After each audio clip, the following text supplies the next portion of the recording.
अमरावती शहरामध्ये सध्या साप्ताहिक वर्तमानपत्रांच्या पत्रकारांचा सुळसुळाट झाल्यामुळे काही ठिकाणी स्थानिक अधिकाऱ्यांना दिशाभूल करून फसवण्याचे प्रकार समोर आले आहेत। अशा परिस्थितीत अधिकारी वर्गाचा सन्मान राखण्यासाठी आणि विश्वास दृढ करण्यासाठी एक सकारात्मक पाऊल उचलण्यात आले आहे। मित्रांनो, पत्रकार भगिनी साक्षी उमक यांनी रक्षाबंधन सणाच्या निमित्ताने स्थानिक अधिकाऱ्यांना राखी बांधून त्यांच्या संरक्षणासाठी सदैव उभे राहण्याचा संदेश दिला आहे।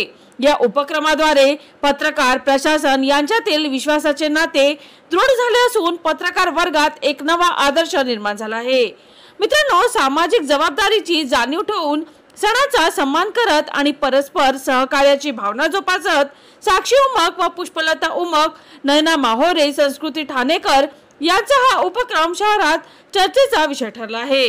यामुळे पत्रकारितेचा सन्मान अबाधित राहावा आणि समाज हितासाठी एकत्र काम करण्याची भावना वाढीस लागावी, हा यामागील मुख्य उद्देश आहे। चला तर मित्रांनो, पुन्हा भेटूया नवीन बातमीसह। तोपर्यंत पाहत रहा अमरावती सिटी न्यूज।